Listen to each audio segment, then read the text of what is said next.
Como é que uma cidade nascida entre colinas, pântanos e tribos conseguiu dominar quase todo o mundo conhecido?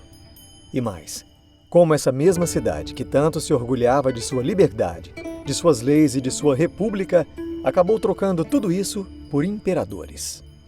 Hoje você vai conhecer essa transformação. Neste episódio do Navegante Historiador, vamos contar a história da República Romana, seu surgimento, sua glória, suas contradições e o caminho que levou à ruína.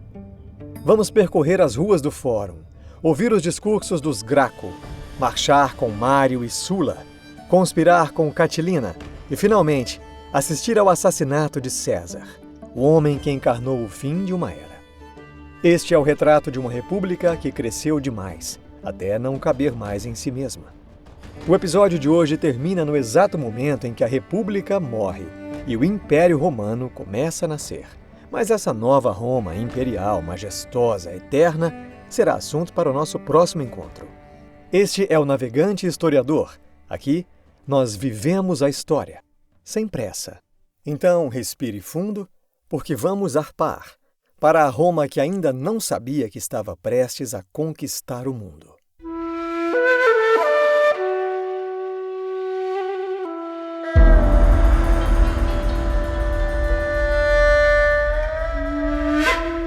Antes de se tornar um império, Roma era apenas um ponto no mapa. Um recorte de terra entre o céu da Itália e o mar Tirreno. Lá, no coração da Península Itálica, corre o rio Tibre, um rio modesto, mas vital, que desce das montanhas do centro da Itália e serpenteia em direção ao mar. A cerca de 25 quilômetros da foz desse rio, onde o Tibre encontra o oceano, a paisagem muda. É ali que começa uma região chamada Lácio, terra fértil de planícies baixas e colinas suaves, onde viviam os latinos, um povo de pastores e guerreiros. E é justamente nesse ponto, onde o rio começa a se abrir para o mar, que um conjunto de colinas se ergue com delicadeza. São 7 colinas. Cada uma delas, uma testemunha silenciosa de uma história que ainda estava por nascer.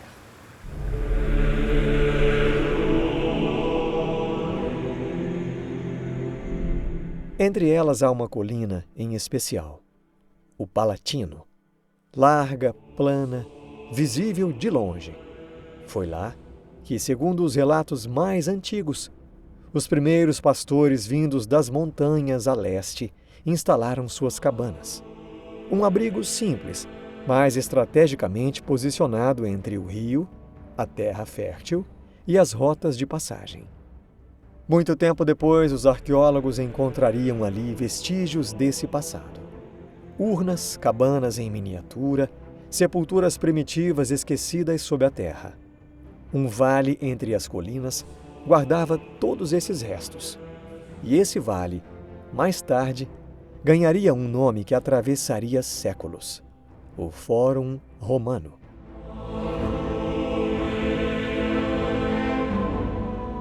O coração público, político e espiritual da cidade que dominaria o mundo. Segundo os antigos, foi Rômulo quem fundou a cidade, e sua cabana, uma construção simples de palha e madeira, foi preservada como relíquia nacional até os tempos imperiais. Os romanos meticulosos registraram até o dia 21 de abril de 753 a.C. Durante o festival de Pales, uma divindade protetora dos rebanhos. Essa data de fundação ainda é celebrada como aniversário de Roma. Mas, com o passar do tempo, Roma deixou de ser apenas um vilarejo de pastores. Os latinos, um povo indo-europeu que habitava o Lácio, dominaram as colinas e transformaram os pântanos em terras férteis, graças a sistemas primitivos de drenagem. Mas Roma não nasceu sozinha. A Península Itálica era como um mosaico de povos diversos. Ao norte viviam os lígures, em regiões montanhosas que hoje conhecemos como Ligúria. No nordeste, os vênetos ocupavam as terras próximas ao mar Adriático. Ao sul do Lácio, os apúlios e calabreses criavam cavalos e reverenciavam deuses ligados à natureza. No centro da península estavam os sabinos e os umbros, povos pastoris e camponeses. Os sabinos ocupavam colinas ao norte de Roma e, segundo a tradição, fundaram assentamentos no Monte Quirinal, um dos 7 montes romanos. Com o tempo, eles migraram em massa para Roma, influenciando sua formação. Os umbros e seus parentes, os picenos, também deixaram marcas. Sua cerâmica, suas inscrições e contatos com cidades gregas como Tarento revelaram uma sociedade em transição entre o tribal e o urbano. Já os samnitas, no centro-sul, eram guerreiros. Viviam em clãs com tradições tribais, incluindo a chamada Primavera Sagrada, um ritual em que jovens partiam para conquistar novas terras. Mais tarde, as cidades dos samnitas floresceram, como Capua, uma rica mistura das culturas grega e samnita. Todos esses povos falavam dialetos aparentados com o latim. Os principais eram o latim, o úmbrio e o ósseo. Documentos como as tábuas de Igúvio, da cidade de Gúbio, e a tábua de Bantia registram rituais e leis em línguas irmãs do latim, revelando uma família linguística compartilhada. No século VI a.C., surgem os últimos grandes invasores, os celtas. Vindos da Gália e do Vale do Danúbio, eles cruzaram os Alpes e tomaram o norte da Itália, fundando assentamentos que deram origem a cidades como Milão, Verona e Brécia. A região passou a se chamar Gália Cisalpina ou Gália deste lado dos Alpes. Mas a civilização mais enigmática da península floresceu ao norte de Roma, os chamados etruscos.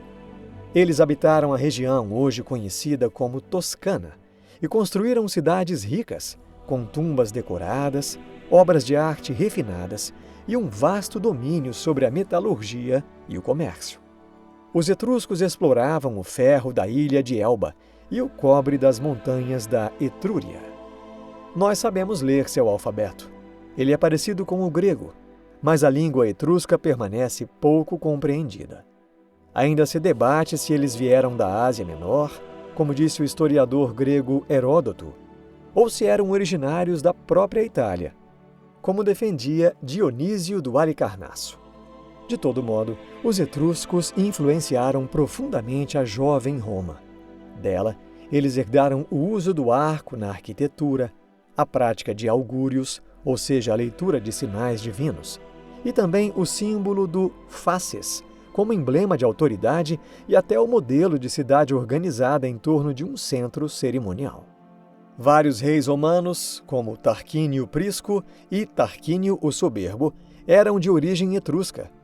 Mas a tensão entre a tradição latina e o domínio estrangeiro levou à queda da monarquia e ao surgimento da República, em 509 a.C. E assim, dessa grande mistura de pastores latinos, rituais sabinos, cultura samnita, técnicas etruscas e legados celtas, a cidade de Roma deu seus primeiros passos rumo à eternidade.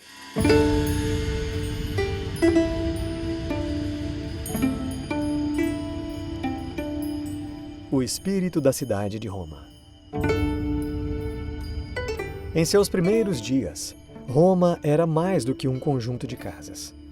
A cidade era um centro vivo de culto, ritos e símbolos.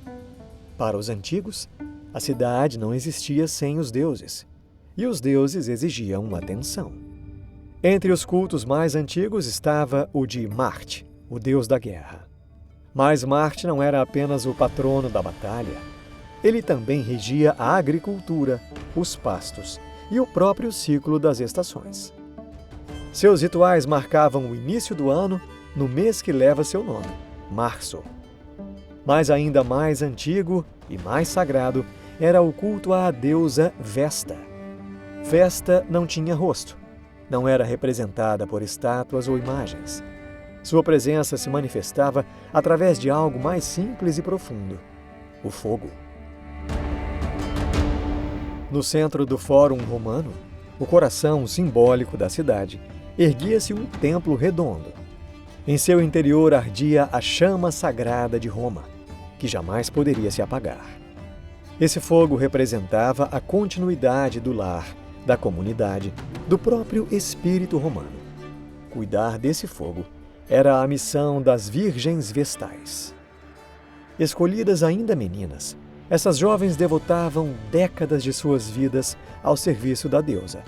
Elas moravam juntas em uma casa ao lado do templo e tinham deveres precisos: manter a chama viva, guardar os objetos sagrados que, segundo a lenda, teriam vindo de Troia com Enéas, e garantir com seus rituais a proteção espiritual da cidade.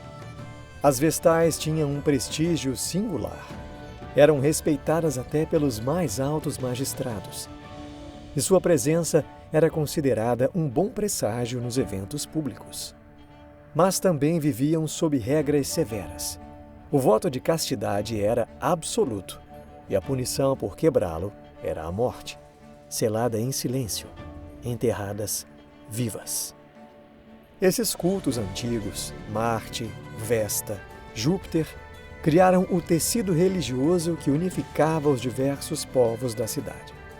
Porque Roma, nessa fase, ainda era uma colcha de retalhos. Sabinos no Monte Quirinal, latinos no Palatino, estrangeiros recém-integrados nas outras colinas. Mas algo começou a ligá-los: o culto comum, o rito compartilhado, o mito coletivo. Essa teia de significados, memórias e deuses não só dava sentido à vida cotidiana, como legitimava o poder dos reis, e mais tarde faria o mesmo pelas magistraturas da República.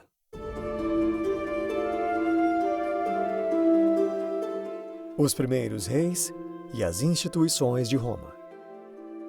À medida que os ritos tomavam forma e os deuses eram aplacados, Roma começava a se estruturar também como sociedade organizada. E no centro dessa organização estava a figura do rei, não um déspota absoluto, mas sim um líder sagrado, um juiz e guerreiro. Os primeiros reis de Roma, 7 ao todo, segundo a tradição, foram tanto governantes quanto sacerdotes. Eles tinham a missão de manter a ordem, proteger a cidade e conduzir os rituais sagrados que garantiam o favor divino. Entre eles, 2 nomes se destacam. Numa Pompílio, o segundo rei, teria sido responsável por organizar o calendário, estabelecer as instituições religiosas e nomear os primeiros sacerdotes. O outro, Tarquínio, o Soberbo, o último rei, ficou marcado pela tirania e pela queda da monarquia por volta do ano 509 a.C. Mas o rei não governava sozinho. Ao lado dele estava o Senado, literalmente o Conselho dos Anciãos. Formado pelos chefes das famílias mais antigas e influentes, esse grupo aconselhava o rei, controlava as finanças e garantia a continuidade das tradições. Havia também a Cúria, uma espécie de assembleia de cidadãos dividida em grupos baseados em origem e linhagem. Era ali que leis eram discutidas, nomes eram aprovados, alianças forjadas. Essas divisões sociais, entre patrícios, os nobres, e plebeus, o povo, já começavam a moldar a dinâmica de poder que definiria a República nos séculos seguintes.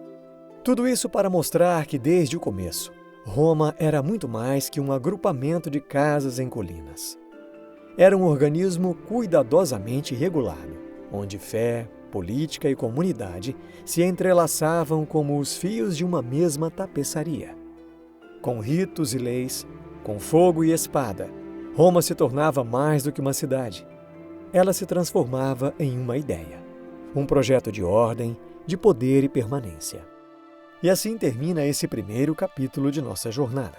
No próximo, mergulharemos na transição para a República entre lendas heróicas e conflitos sociais, entre famílias poderosas e o povo em busca de voz. Um tempo de revolta, de reforma e expansão.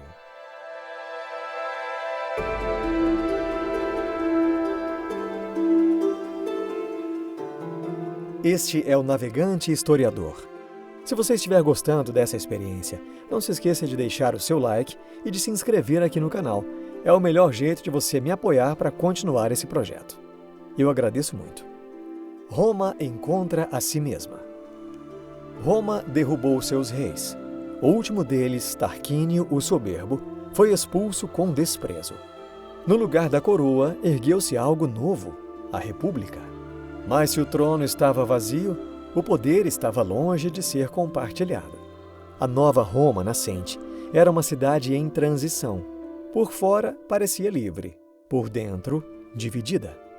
De um lado estavam os patrícios, descendentes das famílias fundadoras, donos da terra, das tradições e do senado. Do outro, os plebeus, camponeses, artesãos, pequenos comerciantes, soldados do povo. Os que plantavam, construíam e morriam pelas guerras da cidade, mas não tinham direito à voz. Essa divisão não era só econômica, era sagrada. Os patrícios detinham os ritos, os cargos, os augúrios, a comunicação com os deuses. Sem isso, um plebeu não podia ser cônsul, sacerdote, nem juiz. Era um cidadão de segunda classe. Mas os plebeus aprenderam com o tempo e começaram a resistir. No início da República, Roma era pequena, mas enfrentava inimigos de todos os lados. Povos vizinhos como os volscos, equos, sabinos, latinos rebeldes e, mais adiante, os temidos samnitas. A cidade precisava de soldados, mas os plebeus, sem garantias, começaram a usar a sua força como moeda de troca.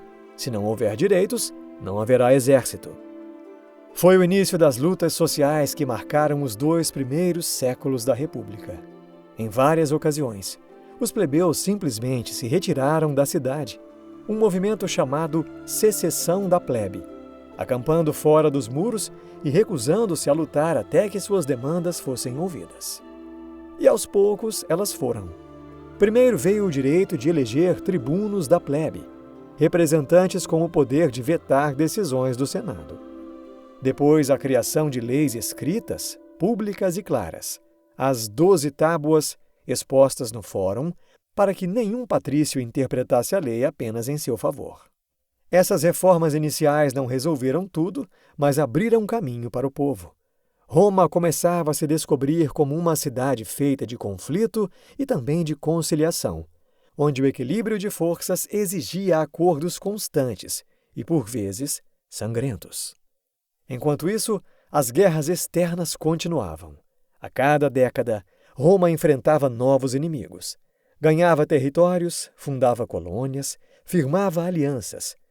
Mas cada vitória trazia novos desafios: administrar, dividir, sustentar. A cidade expandia seus limites e suas contradições.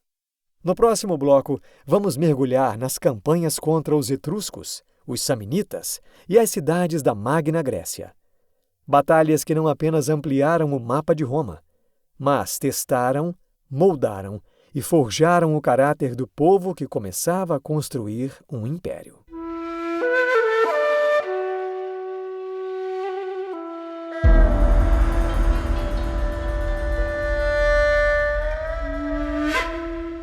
Guerras, alianças e supremacia. Roma crescia, mas seu crescimento não era nada suave. Era como uma muralha sendo erguida a marteladas. Cada conquista exigia guerra e cada guerra exigia um novo equilíbrio. Um dos primeiros grandes testes veio de dentro da própria casa, os latinos. Eles eram parentes dos romanos, falavam a mesma língua, seguiam costumes semelhantes, lutaram ao lado de Roma contra inimigos comuns, mas os latinos queriam mais. Eles queriam igualdade. Então propuseram um acordo. Um dos 2 cônsules deveria ser latino, metade do Senado também. Roma recusou. E então os latinos foram à guerra. Eles não estavam sozinhos. Volscos, Equos, Hérnicos e até as cidades da Campânia se uniram a eles. Era uma coalizão de povos vizinhos, todos treinados e armados à maneira romana, porque a própria Roma havia ensinado isso a eles em campanhas anteriores. O conflito foi brutal. 3 anos de batalhas sangrentas. Os exércitos eram semelhantes, homens do mesmo sangue com táticas parecidas. Foi uma guerra de espelhos, mas Roma venceu. A vitória não veio apenas pelo campo de batalha, veio também da política. Ao invés de destruir os vencidos, Roma começou a aplicar um novo método, a aliança desigual. As cidades conquistadas não eram reduzidas à escravidão, e tampouco eram livres. Elas se tornavam aliadas subordinadas, obrigadas a fornecer tropas, a aceitar magistrados romanos e a seguir o comando de Roma. Era um império que crescia não apenas pela espada, mas pela costura de lealdades forçadas. Em paralelo, Roma enfrentava uma ameaça mais dura, os samnitas. Eles não vinham da planície. Eram montanheses duros, guerreiros ferozes por natureza, com tradições tribais e autonomia. O território samnita era estratégico, uma ponte entre o Lácio e o sul da Itália, onde estavam as ricas cidades da Magna Grécia. As guerras samnitas foram longas, 3 no total, e colocaram Roma à prova. Na primeira guerra, Roma venceu. Mas foi na segunda, iniciada por volta do ano 326 a.C., que os romanos provaram o gosto amargo da derrota. Na famosa Batalha das Forças Caudinas, os soldados romanos foram cercados em um desfiladeiro. Sem saída, foram forçados a se render e a passar em desfile, desarmados, perto de seus inimigos. Uma verdadeira humilhação pública. Mas Roma aprendeu. Com o tempo, fortaleceu suas estradas, reestruturou seu exército e refez suas alianças. O resultado disso foi a vitória final na Terceira Guerra Samnita, que consolidou o domínio romano sobre grande parte da península. Essas guerras moldaram Roma. Mais do que território, ela conquistou experiência, estratégias e controle logístico. Aprendeu a dividir para governar, a dobrar sem quebrar e a prometer cidadania, mas só até onde fosse útil para a própria Roma. No próximo trecho vamos mergulhar no sul, nas cidades gregas da Itália e na chegada de um nome que viria da Grécia para desafiar Roma: Pirro, o rei do Épiro. Um general lendário. E o primeiro a perceber que Roma não era apenas uma cidade, era um destino.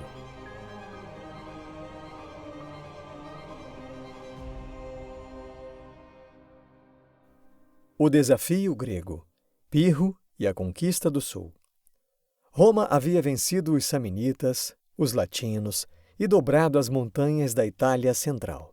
Mas restava o sul, rico, grego, urbano e orgulhoso. Aquela região conhecida como Magna Grécia era o berço de cidades como Taranto, Síbaris, Cumas e Locros, fundadas por colonos gregos séculos antes. Essas cidades tinham teatros, templos, moedas próprias e muralhas grandiosas, e olhavam com desdém os bárbaros do norte.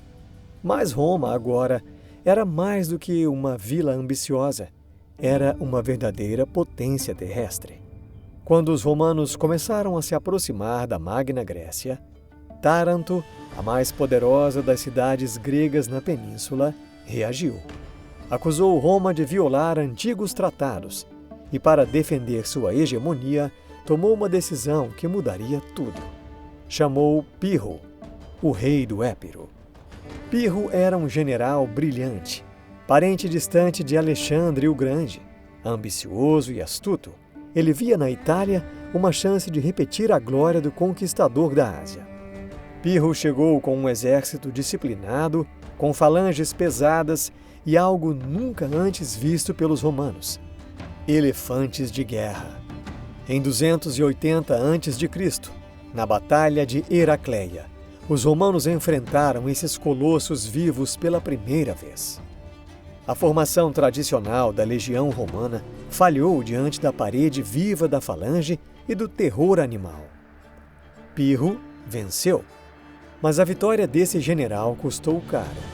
Seu exército perdeu muitos homens. Quando seus generais o parabenizaram, ele teria respondido com amargura: mais uma vitória como essa, estarei perdido. Foi a origem da expressão vitória pírrica, quando se vence, mas a perda é maior do que os ganhos. Pirro tentou negociar.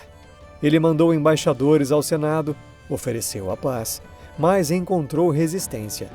Um senador chamado Ápio Cláudio Cego, já idoso e cego de fato, levantou-se e disse: Roma não negocia com invasores. Pirro lutou novamente em Asculo e venceu mais uma vez, só que novamente com perdas insustentáveis. Ele percebeu que não estava enfrentando apenas um exército, estava enfrentando uma ideia. Roma, mesmo derrotada, não se rendia. Cada cidade caída era depois recuperada. Cada homem perdido era substituído. O poder romano vinha de sua capacidade de resistir, de recuar sem desmoronar, de perder batalhas, mas nunca perder a guerra. Pirro partiu, primeiro para a Sicília, depois para a Grécia, e Roma permaneceu, não apenas como vencedora, mas como herdeira da Itália. Com a retirada de Pirro, as cidades gregas foram se rendendo uma a uma. A Magna Grécia, com seus mármores e teatros, tornou-se então parte do corpo romano. A península toda estava agora sob um único comando. Assim termina o ciclo de unificação da Itália. Roma não era mais apenas uma cidade entre colinas, era uma nação em formação, com exércitos, com alianças, instituições e, acima de tudo, uma identidade, não se render jamais. Mas ao sul de Roma, além do mar, outras potências observavam com atenção. No horizonte, uma nova guerra se formava, e ela viria de além do Mediterrâneo, de Cartago.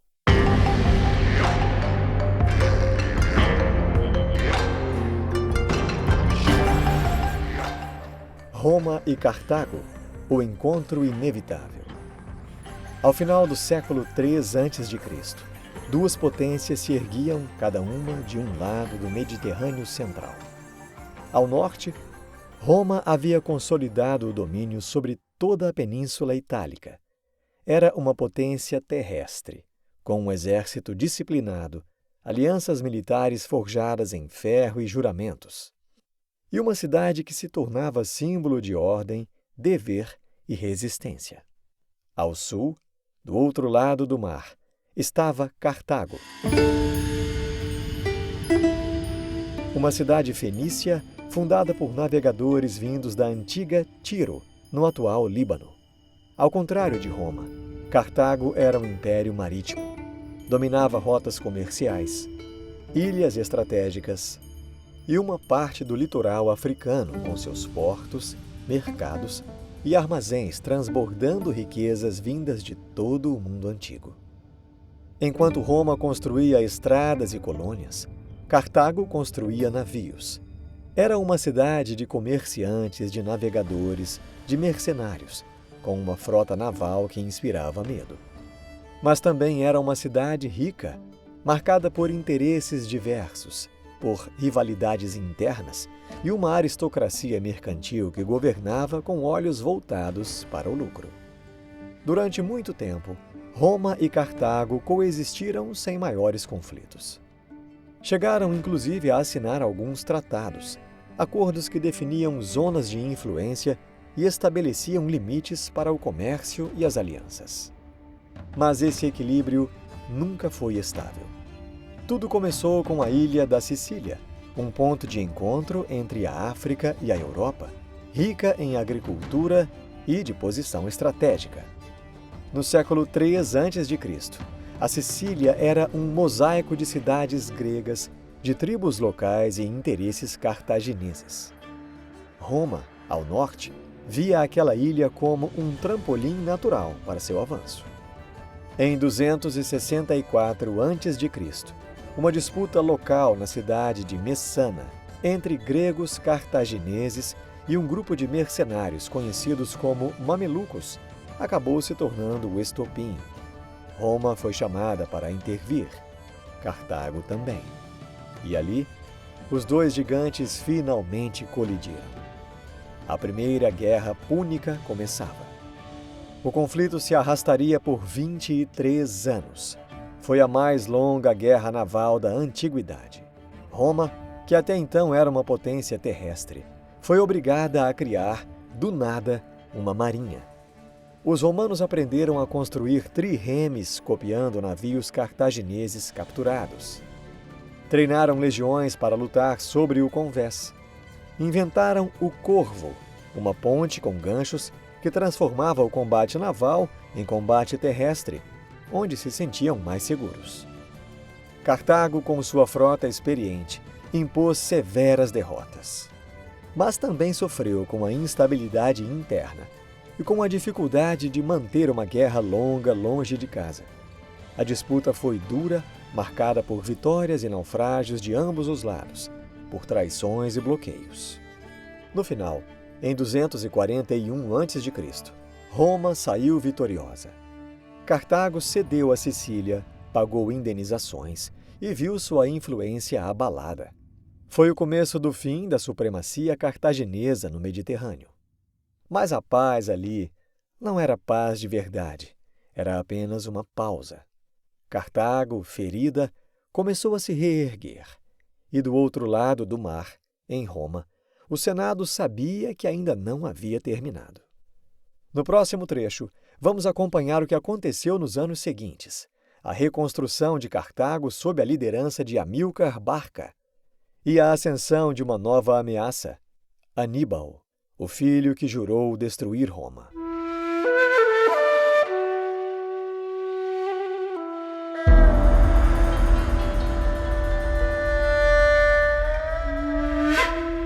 Amílcar, Aníbal e o silêncio antes da tempestade.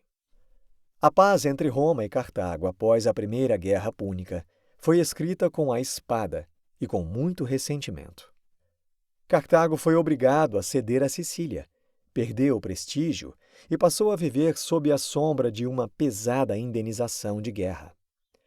Como se não bastasse, rebeliões internas e ataques oportunistas enfraqueceram ainda mais sua posição. Ao norte da África, o rei Massinissa, da Numídia, hoje um território da Argélia, foi instalado como aliado de Roma, apertando o cerco sobre Cartago. A antiga e poderosa potência naval agora parecia encolhida, reduzida à mera sombra de seu passado glorioso. Mas em meio aos escombros, surgiu uma nova liderança, Amílcar Barca. Amílcar era general, estrategista e patriota.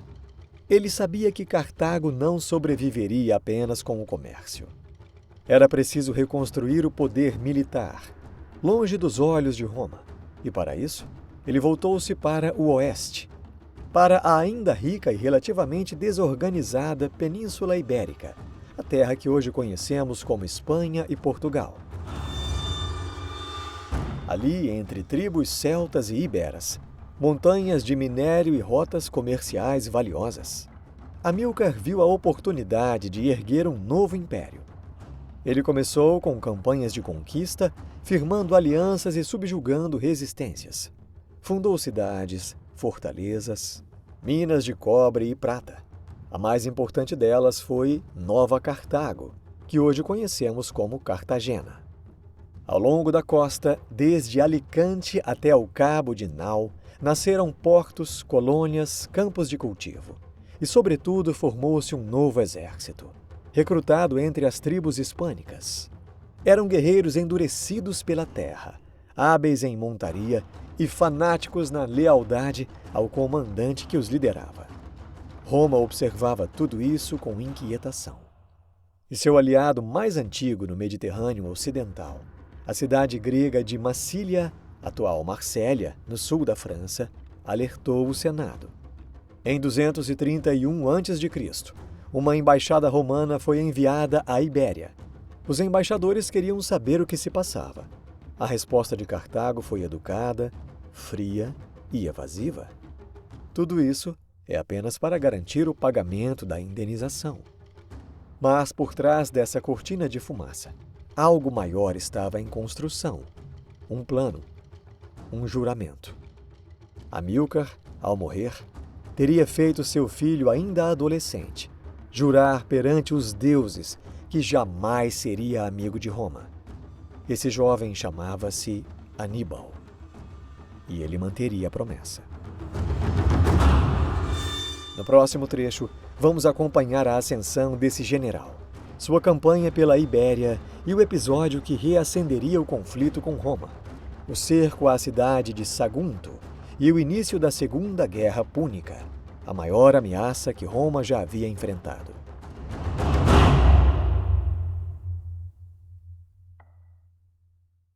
Aníbal cruza os Alpes. A guerra total. O juramento de Aníbal não era um capricho. Era um legado de sangue. Desde muito jovem, ele fora treinado para comandar os exércitos, para odiar Roma e conquistar. Quando seu pai, Amílcar, morreu em combate, o comando do exército cartaginês na Espanha passou a Asdrúbal, seu cunhado, e depois, naturalmente, para Aníbal. E com ele a guerra ganhou um novo rosto. A faísca veio em 219 a.C., quando Aníbal cercou a cidade de Sagunto, uma antiga colônia grega aliada de Roma. O Senado romano protestou. Exigiu a retirada. Cartago hesitou e Aníbal simplesmente ignorou. Sagunto caiu e Roma declarou guerra. Mas Aníbal não esperou os romanos chegarem, em um feito que entraria para a história como uma das mais ousadas manobras militares já realizadas. Ele decidiu invadir a Itália por terra, vindo do sul da Espanha, cruzando os Pirineus, o sul da Gália e os traiçoeiros Alpes. Era inverno. Os soldados cartagineses, muitos deles celtas e iberos, enfrentaram nevascas, avalanches, ataques de tribos locais, a fome e a exaustão. Trouxeram consigo elefantes de guerra, criaturas que jamais haviam pisado em terras tão frias e altas. Aníbal perdeu milhares de homens, mas o que sobrou quando desceu dos Alpes era um exército endurecido e fanático. E a partir daí, a Itália virou um campo de batalha. A primeira grande vitória veio em Trébia, seguida por outra ainda mais impressionante em Lago Trasimeno, onde os romanos foram emboscados e massacrados. Mas nada se compararia ao que viria depois. Em Cannae, no sul da Itália, no ano 216 a.C., Aníbal encurralou e aniquilou um exército romano de mais de 80.000 homens. Foi a maior derrota da história de Roma. O Senado entrou em pânico. Muitas cidades aliadas mudaram de lado. O mundo parecia ruir. Mas Roma não caiu. Ao invés de se render, Roma se reorganizou. Criou novos exércitos. Convocou escravos e libertos para o serviço militar. Nomeou Fábio Máximo, que propôs uma nova tática: não enfrentar Aníbal diretamente, mas esgotá-lo com pequenos ataques, com bloqueios e manobras de desgaste. Enquanto isso, Aníbal esperava reforços de Cartago que nunca vieram. Isolado, sem suprimentos, ele manteve-se na Itália por mais de 15 anos. Conquistou muitas vitórias, mas jamais tomou Roma. No próximo trecho, veremos como Roma virou o jogo, primeiro reconquistando a Espanha, depois levando a guerra até a África, e no campo de Zama, veremos o encontro final entre Aníbal e o novo gênio romano, Públio Cornélio Cipião, o africano. Zama, o dia em que Roma venceu. Enquanto Aníbal percorria a Itália, vencendo batalhas e cercando cidades, Roma aprendeu a respirar fundo e esperar. Evitou confrontos diretos, desgastou o inimigo, reconstruiu sua força. Mas Roma também aprendeu a jogar ofensivamente em outros tabuleiros. Na Espanha, o jovem general Públio Cornélio Cipião reconquistou cidades dominadas por Cartago, isolando Aníbal de sua base de apoio. Em pouco tempo, a Península Ibérica, o sonho de Amílcar Barca, estava novamente sob controle romano.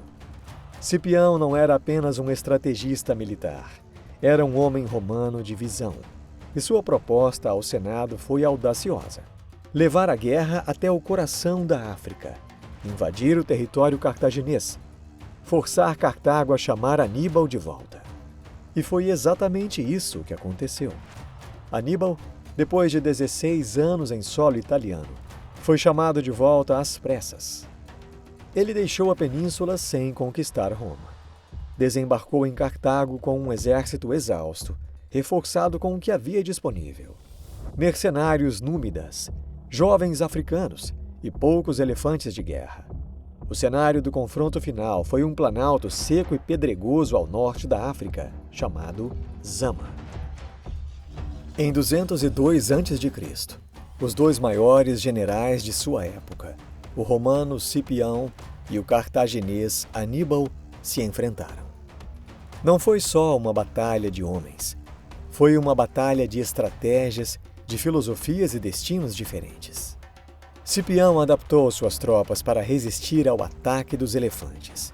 Criou corredores abertos entre as legiões, permitindo que os animais passassem sem romper as formações. Aníbal tentou de tudo, mas estava isolado. Seus aliados númidas haviam mudado de lado. Seus soldados estavam mal treinados. E a força romana era agora uma máquina aperfeiçoada pela dor, pela espera e pela necessidade. Aníbal foi derrotado. Não foi morto, nem capturado, mas derrotado em definitivo. A partir dali, Roma ditaria os termos. Cartago foi forçada a pagar mais tributos, a entregar sua frota e prometer jamais entrar em guerra sem permissão de Roma. Sua glória estava terminada. A vitória em Zama consolidou Roma como a senhora do Mediterrâneo Ocidental. Mas algo havia mudado. Roma aprendera com Cartago. A guerra agora era constante, a expansão inevitável. O ideal republicano começava a se curvar ao poder militar, e o Mediterrâneo, antes um mar de muitas cidades, começava a se tornar um mare nostrum, um mar nosso. No próximo trecho deste capítulo, veremos como Roma passou de vencedora da guerra a dominadora de povos. Vamos acompanhar a conquista da Grécia, da Ásia Menor e do Egito, e como, pouco a pouco, o Senado romano se tornaria senhor de um império que nem ele compreendia por completo.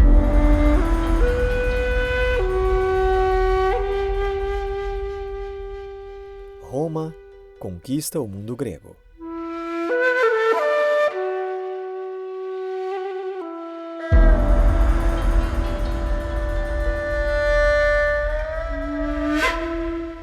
Depois de vencer Cartago, Roma não parou.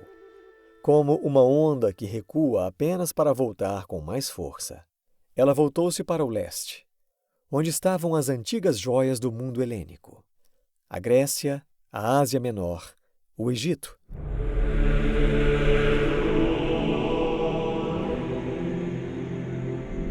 Terras de templos, de bibliotecas, de esculturas e teatros.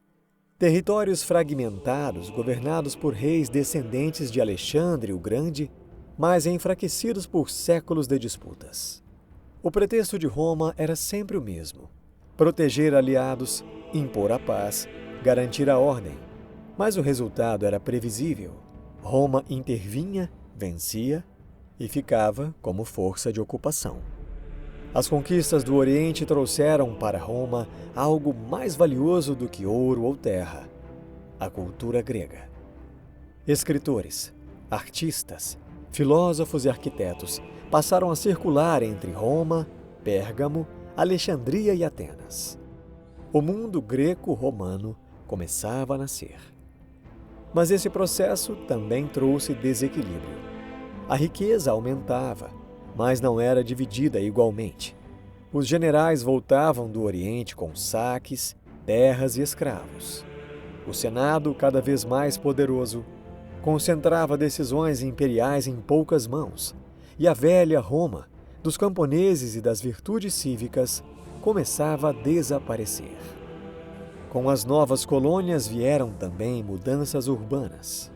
Roma construiu seus primeiros templos monumentais, influenciados pelo estilo grego, como o de Magna Mater no Palatino, o de Apolo no Campo de Marte, adornado com estátuas gregas capturadas. Surgiram então as primeiras basílicas públicas, como a Basílica Emília, no Fórum Romano, edifício de prestígio e poder cívico. Mas mesmo com tudo isso, a cidade de Roma ainda era tosca aos olhos gregos. Comparada a Alexandria, Antioquia, Pérgamo ou mesmo Pompeia, Roma parecia atrasada, confusa, inacabada. E a cultura romana resistia às novidades. A filosofia grega, por exemplo, teve de abrir caminho à força. Quando filósofos como Diógenes o Estoico e Carnéades o Cético chegaram a Roma como embaixadores, eles causaram espanto e inquietação. Seus discursos questionavam leis, valores e até mesmo os deuses romanos. O Senado, desconfiado disso tudo, os expulsou da cidade. Roma havia conquistado o mundo, mas ainda não sabia o que fazer com ele. A cidade era senhora de povos, de culturas, de riquezas. Mas começava a se perguntar: que tipo de povo nós somos agora? Com o fim do século II a.C., Roma já era o maior império da história mediterrânea até então. Mas esse crescimento veloz, sem reformas sociais, sem redistribuição real de poder, seria a semente de crises futuras. No próximo capítulo, veremos como esse império glorioso por fora começaria a se corroer por dentro e como, antes de ruir, precisaria ser reinventado por líderes que surgiriam entre o povo com ideias radicais e muitas vezes com um destino trágico.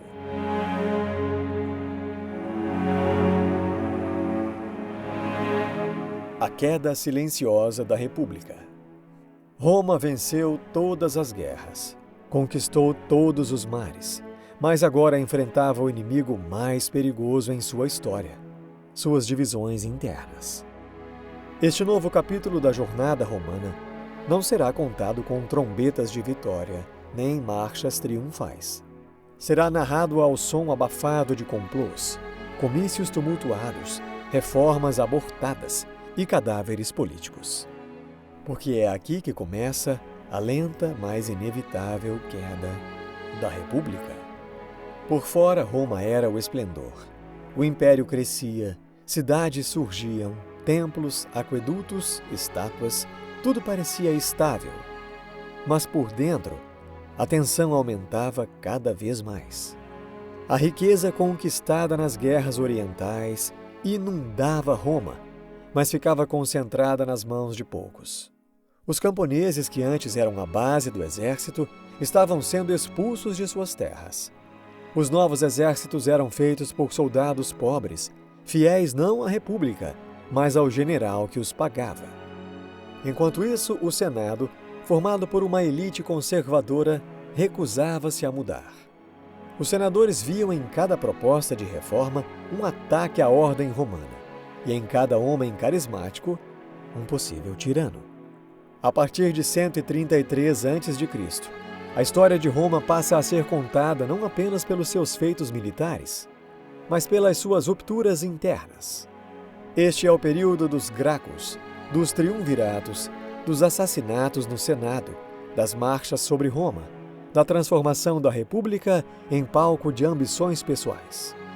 O mundo romano estava prestes a entrar em colapso, mas não com uma explosão, e sim com um deslizamento lento, constante e irreversível.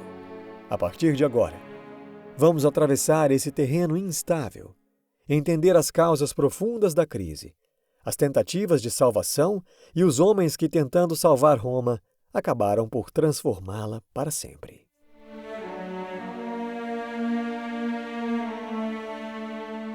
a terra, a cidade e o início da ruína. A queda da República Romana não começou no Senado nem nos campos de batalha, mas sim na terra. Durante séculos, a base de Roma foi o pequeno agricultor, o cidadão, o soldado, o pai de família, o devoto aos deuses e à república. Eram eles que cultivavam as colinas do Lácio, que respondiam ao chamado militar e que formavam o alicerce da moral romana. Mas com as conquistas no Oriente e no Ocidente, essa estrutura começou a cair. As grandes guerras encheram Roma de riquezas e de escravos. Os generais vencedores, ao retornarem, recebiam vastas extensões de terra como recompensa, e nelas empregavam trabalho cativo em larga escala. Assim nasceram os chamados latifúndios, enormes propriedades agrícolas, produtivas, baratas e controladas por poucos homens. Enquanto isso, os pequenos proprietários que haviam lutado nas campanhas de expansão voltavam para casa e encontravam seus campos em ruínas. Muitos vendiam suas terras aos ricos e migravam para a cidade em busca de sustento. Em pouco tempo, Roma passou a ser cercada por um mar de camponeses sem terra. E dentro de seus muros por um novo grupo, a plebe urbana e desempregada. Essa multidão crescia dia após dia. Viviam em cortiços, dependentes da distribuição pública de trigo, a anona, e à espera de algum general carismático que lhes prometesse pão e dignidade. Enquanto isso, no Senado, os patrícios assistiam de longe. Eles viam a massa como uma ameaça, mas recusavam qualquer reforma que tocasse suas propriedades. O Estado, então, se tornava refém de dois grupos, uma elite resistente à mudança e uma plebe cada vez mais inflamada. No próximo trecho, conheceremos os primeiros homens que tentaram resolver essa crise, Tibério e Caio Graco, dois irmãos que ousaram propor redistribuição de terras e igualdade cívica e que pagaram com a vida por isso. Os irmãos Graco, reforma e sangue no Senado. Diante da crescente miséria dos camponeses e da inércia da elite, dois homens ousaram propor o impensável: redistribuir a terra. Seus nomes atravessariam os séculos: Tibério e Caio Graco.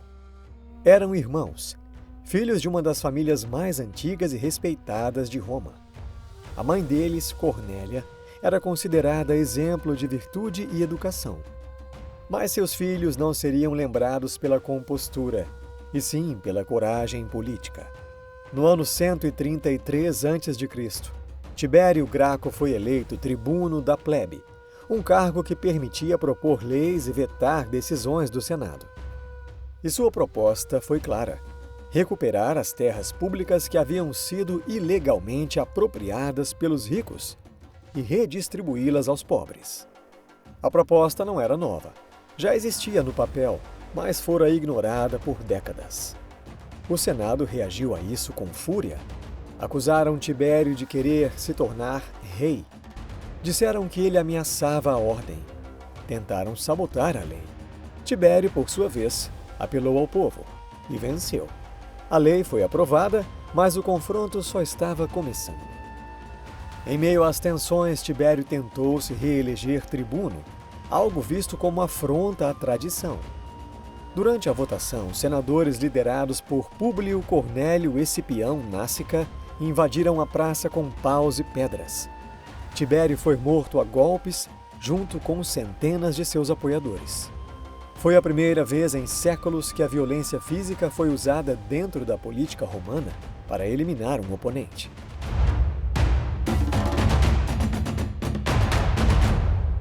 Mas o legado de Tibério não terminou com ele. 10 anos depois, seu irmão mais novo, Caio Graco, retomaria a missão. Também eleito tribuno, ele foi ainda mais longe. Ampliou o direito ao trigo subsidiado. Propôs a criação de colônias para os sem terra. E sugeriu a concessão da cidadania romana a povos aliados da Itália. Essas propostas, é claro, assustaram ainda mais o Senado. A elite via nas reformas uma ameaça ao seu poder. E, mais uma vez, a resposta foi a violência. Em 121 a.C., Caio Graco foi declarado inimigo público. Refugiou-se no Monte Aventino com alguns de seus seguidores. Perseguido, acabou morrendo, provavelmente por suicídio, antes de ser capturado. Seu corpo foi jogado no rio, seus aliados caçados. Os irmãos Graco fracassaram, mas abriram uma ferida irreversível. A partir deles ficou claro: em Roma, a reforma viria com sangue. E a política, que antes era o espaço da palavra, começava a se transformar no campo da violência. No próximo trecho conheceremos Mário e Sula, dois generais que transformariam soldados em seguidores pessoais e fariam do exército uma arma contra o próprio Senado.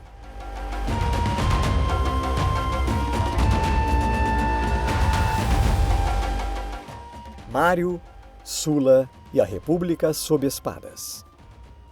Quando os irmãos Graco caíram, o povo entendeu uma lição amarga. A reforma não viria pelas leis, mas alguns ainda achavam que poderia vir pela espada. Foi nesse clima que surgiu Caio Mário. Mário não era um nobre tradicional.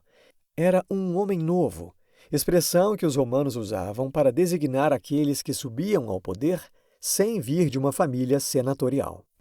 Vindo da cidade de Arpino, no interior do Lácio, Mário era um general talentoso, carismático e extremamente ambicioso.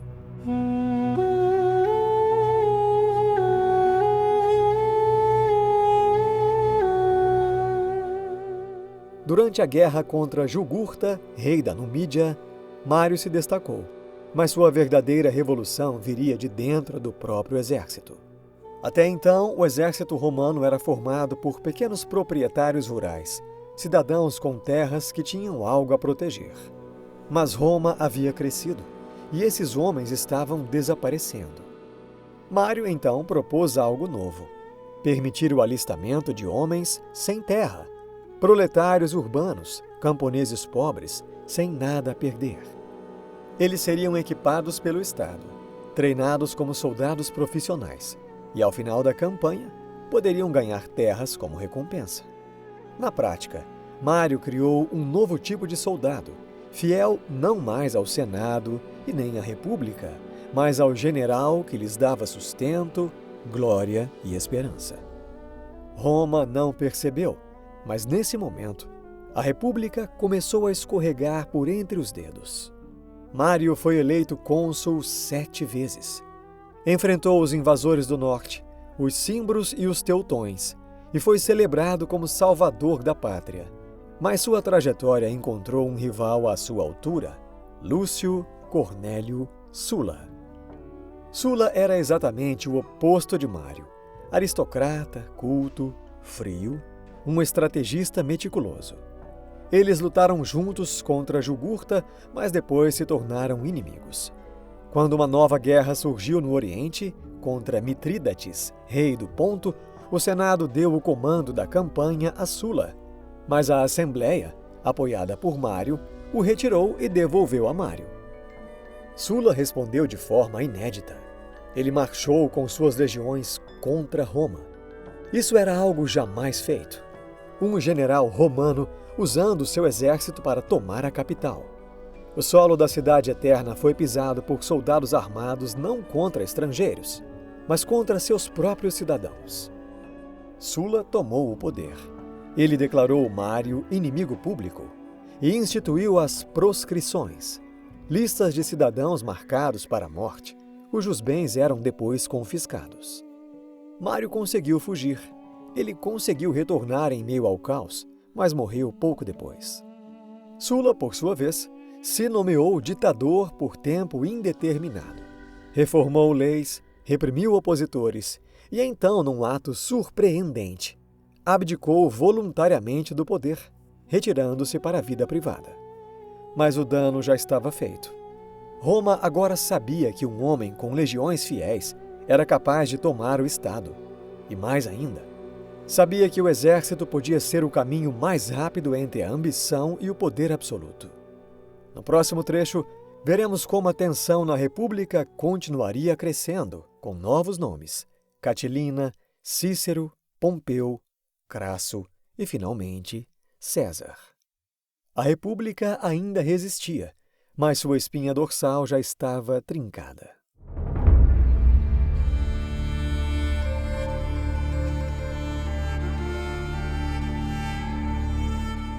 Catilina e Cícero. Conspiração no coração de Roma. Roma parecia em paz, mas essa paz era uma pele fina sobre um corpo em febre. Nas ruas o povo murmurava, a plebe estava inquieta.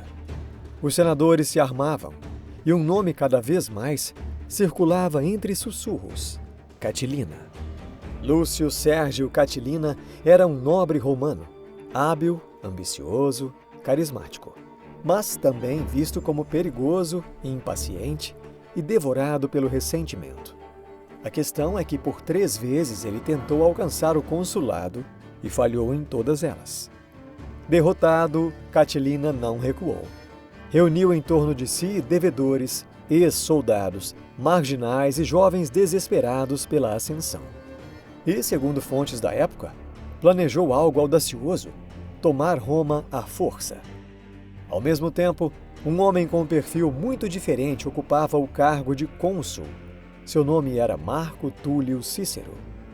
Advogado, filósofo, orador e, acima de tudo, um defensor da República de Roma. Cícero era um homem novo, sem linhagem nobre, que acreditava que a palavra podia salvar Roma da espada. Ele foi o primeiro a soar o alarme. No Senado, denunciou Catilina publicamente, afirmando que havia planos de assassinato, de incêndios e até de colocar um exército rebelde nas portas da cidade. Essas denúncias deram origem às célebres Catilinárias, os discursos inflamados em que Cícero acusava Catilina de traição. Em resposta, o acusado tentou manter a pose, jurou inocência, mas, dias depois, fugiu de Roma. A fuga foi a confirmação. Catilina rumou para o norte da Itália, onde seus apoiadores já se reuniam em campo. Ele pretendia marchar sobre Roma, mas o Senado agiu rapidamente. Reforçou as defesas, declarou Catilina inimigo público e prendeu os conspiradores que haviam ficado na cidade. Esses homens foram executados sem julgamento, por ordem de Cícero, uma decisão que o perseguiria pelo resto da vida. Catilina morreu pouco depois, em combate aberto na região da Pistória. Ele foi derrotado pelas tropas da República, mas morreu lutando, espada em punho, entre os seus apoiadores. A conspiração havia falhado, mas algo estava quebrado. Roma agora sabia que as armas estavam mais próximas do que os votos, que a eloquência já não bastava e que a violência política deixara de ser um tabu. No próximo trecho, veremos como esse clima de instabilidade se tornaria campo fértil para a ascensão de 3 homens: Pompeu, Crasso e Júlio César. Juntos formariam o primeiro triunvirato e dariam início ao fim definitivo da velha República.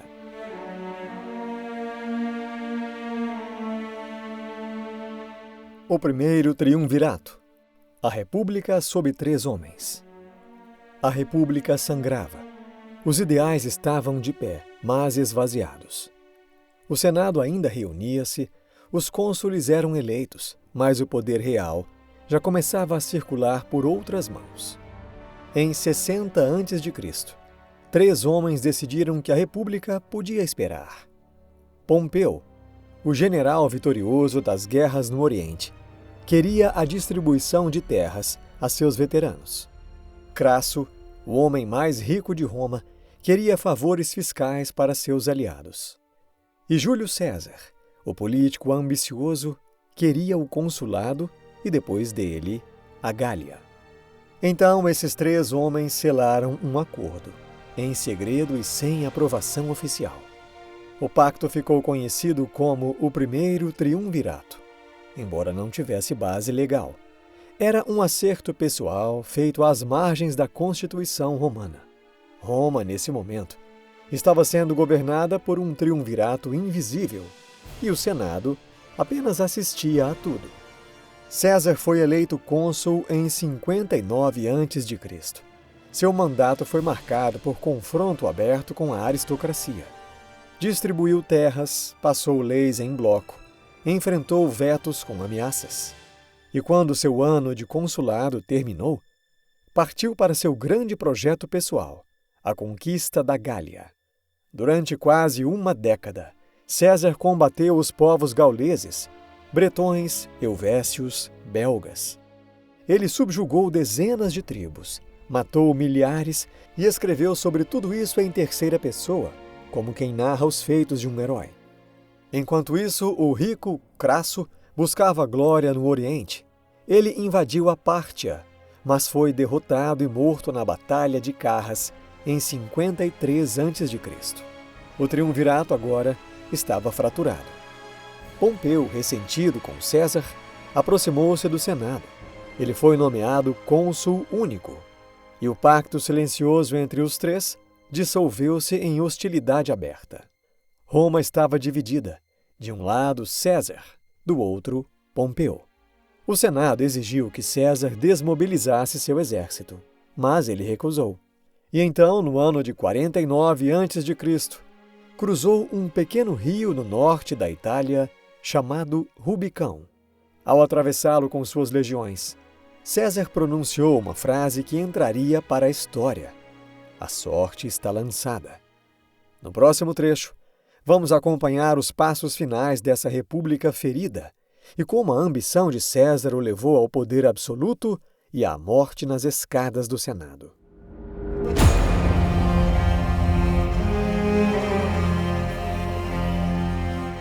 A queda da República Romana. A morte de Sula pareceu, à primeira vista, encerrar um ciclo de violência e reformas extremas. O velho ditador havia tentado, à força, congelar o tempo, restaurar o poder do Senado e banir os ventos de mudança que sopravam de todas as direções. Mas o legado que Sula deixou, na verdade, foi um campo fértil para a próxima tempestade. A Constituição imposta por Sula pretendia ser uma solução definitiva para os conflitos políticos da República Romana, mas durou pouco. Menos de uma década após sua morte, as reformas já estavam em pedaços. A resistência era inevitável. Os populares, defensores de uma maior participação popular, e os equites, a classe dos cavaleiros, não aceitariam por muito tempo a supremacia absoluta do Senado. Entre os anos 79 e 70 a.C., o verdadeiro desafio ao poder romano veio não de dentro, mas das fronteiras cada vez mais instáveis do Império. A leste, o rei Mitrídates do Ponto, velho inimigo de Roma, aproveitou a oportunidade para retomar a sua guerra contra os romanos. A oeste, na Península Ibérica, um governador de notável habilidade chamado Sertório, aliado do falecido Mário, estabeleceu um governo praticamente independente, desafiando o centro de poder romano por quase uma década. E dentro da própria Itália, um levante inesperado causou calafrios no coração de Roma: a revolta dos escravizados, liderada por Espartacus. Uma insurreição brutal que revelou a fragilidade do controle romano sobre sua própria casa. Ao mesmo tempo, o comércio vital que sustentava o mundo mediterrâneo começava a definhar, ameaçado por um crescimento assustador da pirataria nos mares. Roma, o centro de um império, estava cercada por crises. E diante de tantos perigos, Roma recorreu a uma solução cada vez mais comum: dar poderes extraordinários a homens extraordinários. Generais ambiciosos, carismáticos e com exércitos leais aos seus nomes, e não mais ao Senado. Eles tinham diante de si um exemplo irresistível: o próprio Sula. Ele havia retornado de suas campanhas com um exército aos seus pés e conquistado a Cidade Eterna. Porque outros não poderiam fazer o mesmo? Vamos conhecer cada um deles. A ditadura de César e o assassinato nos idos de março. Roma estava exausta. Décadas de guerras civis, traições e reformas interrompidas haviam deixado a República à beira do colapso. E nesse vácuo de ordem, um homem cresceu até se tornar maior do que todas as instituições: Júlio César. Ele não chegou ao poder por acidente. Primeiro brilhou como orador e político. Depois, triunfou como general na Gália, onde derrotou tribos, tomou cidades e escreveu sua própria glória. Por quase 10 anos, a espada de Júlio César e também sua pena moldaram a imagem do herói romano perfeito, culto, carismático e implacável. Mas César não queria apenas a admiração do povo. Queria poder real. Quando o Senado exigiu que ele devolvesse o comando de suas legiões, César fez algo que nenhum romano antes ousara. Ele cruzou o rio Rubicão com seu exército, declarando implicitamente guerra ao Estado. Roma, tomada de surpresa, viu Pompeu, seu antigo aliado e agora rival, fugir para o Oriente. César entrou na cidade sem resistência. Foi nomeado ditador temporário e depois cônsul e, por fim, ditador vitalício. Mas nem todos celebravam. Para os defensores da tradição republicana, César era a morte da liberdade, um rei disfarçado de reformador. Seus atos confirmavam os temores. Ele concentrou poderes, nomeou senadores à vontade, decidiu eleições, promulgou leis sem consulta e, para completar, permitiu que sua imagem fosse estampada em moedas. Um privilégio até então reservado aos deuses. No Senado, conspiradores se uniam em silêncio. Cássio, Bruto e Casca, homens que haviam sido aliados, protegidos ou mesmo admiradores. Eles justificavam o plano como um sacrifício necessário: matar um homem para salvar a República. No dia 15 de março do ano 44 a.C., os Idos de Março, César entrou no Teatro de Pompeu, onde o Senado se reunia temporariamente. Ao se sentar, foi cercado. 35 punhais o perfuraram. César caiu aos pés da estátua de Pompeu, o homem que ele havia vencido e substituído. De acordo com Suetônio, as últimas palavras de César não foram ouvidas. Segundo Shakespeare e a lenda, ele teria sussurrado: "Até tu, Brutus." O tirano estava morto. A República, viva? Não. O assassinato não restaurou a liberdade. Apenas abriu espaço para novas guerras civis, novos triunviratos e, por fim, para o nascimento de um regime ainda mais poderoso, o Império Romano. No próximo trecho, conheceremos o jovem herdeiro de César, Otaviano, e seu duelo com Marco Antônio e Cleópatra. A última guerra da República estava prestes a começar. O segundo triunvirato, Otaviano e o fim da República. A morte de César não trouxe de volta a República Romana. Trouxe apenas silêncio. Um silêncio pesado, carregado de medo e expectativa. O Senado havia lançado as mãos. Bruto e Cássio, os assassinos de César, acreditavam estar salvando Roma, mas mataram apenas um homem, não sua influência. O povo que amava César clamava por justiça. E os aliados do ditador, agora órfãos, se reorganizavam. Foi nesse vácuo que surgiu Otaviano, um jovem de apenas 19 anos, sobrinho, neto e herdeiro adotivo de César. Ninguém esperava muito dele, mas Otaviano era astuto, calado e letal. Ao seu lado, 2 homens experientes e poderosos: Marco Antônio, braço direito de César e general veterano, e também Lépido, um influente comandante das legiões da Hispânia. Juntos eles formaram o segundo triunvirato, agora legalizado com o aval do Senado, com poderes absolutos por 5 anos. O primeiro ato: vingança. Eles publicaram listas de proscrição. Inimigos políticos foram perseguidos, assassinados, seus bens confiscados. O próprio Cícero, defensor da República e crítico feroz de Marco Antônio, foi capturado e morto. Sua cabeça e suas mãos foram expostas no fórum como advertência. Bruto e Cássio, por sua vez, haviam fugido para o Oriente. Ali eles reuniram exércitos. Ali eles prepararam a última defesa da antiga república. No ano 42 a.C., na Batalha de Filipos, os exércitos do Triunvirato enfrentaram os de Bruto e Cássio. A vitória foi completa. Os dois assassinos de César cometeram suicídio. A república, enfim, morria, não apenas com um golpe, mas com 2 espadas cravadas no próprio peito. Mas a aliança entre Otaviano e Marco Antônio não duraria. Marco Antônio passou a viver no Egito ao lado de Cleópatra, rainha e aliada de César. Juntos eles formaram uma nova corte, meio romana, meio oriental. Isso alarmou Roma e Otaviano aproveitou. Ele lançou uma campanha ideológica. Marco Antônio havia se tornado um traidor, escravizado por uma rainha estrangeira. Em 31 a.C., os dois lados se enfrentaram no mar, na célebre Batalha de Ácio. Otaviano venceu. Marco Antônio e Cleópatra fugiram, e no ano seguinte, cercados em Alexandria, tiraram a própria vida. E assim Otaviano entrou no Egito não como general, mas como herdeiro único de Roma. No ano 27 a.C., o Senado lhe concederia um novo título, Augusto. Com ele nascia o Império Romano. A República ainda existia em aparência, mas era apenas uma moldura vazia. O poder estava agora concentrado em um só homem.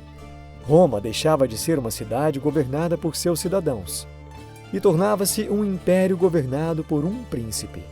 O mundo havia mudado e não voltaria atrás. O último suspiro da República. A República Romana não caiu com um estrondo. Ela se desfez aos poucos como um tecido antigo que se esgarça fio por fio, até que reste apenas a aparência, e mesmo essa logo se perde. Sua história começou modesta. Camponeses, pastores, um povo que acreditava na virtude, na lei, no dever. Construíram estradas, colônias, forjaram alianças, resistiram a reis estrangeiros, expulsaram tiranos e juraram que jamais aceitariam outro soberano. Mas a república cresceu e foi crescendo até o ponto em que já não cabia dentro de si mesma. O império chegou antes do nome. As guerras no Oriente, a conquista da Gália, os espólios da África e da Espanha. Tudo isso fez de Roma uma senhora de mundos, mas uma senhora inquieta, porque o poder acumulado demais começou a se curvar ao desejo de poucos. No fim, a política virou arena, a justiça converteu-se em moeda e os exércitos tornaram-se ferramentas pessoais. No fim, já não se discutia no Senado, havia apenas o medo. Já não se votava, se aclamava. A multidão pedia pão e espetáculo e os generais pediam fidelidade. A República, aquela ideia antiga de governo partilhado, morreu junto com César no mármore frio do Senado. Mas a morte não foi o fim, foi o começo de outra era. Porque no lugar da República viria algo novo, o Império. Com imperadores que se diziam príncipes, tribunos e deuses ao mesmo tempo. Com fronteiras alargadas que alcançariam desertos africanos, florestas germânicas e os confins da Bretanha. Roma deixaria de ser apenas uma cidade, para tornar-se um símbolo universal de ordem e domínio, amada e temida, estudada e imitada por séculos.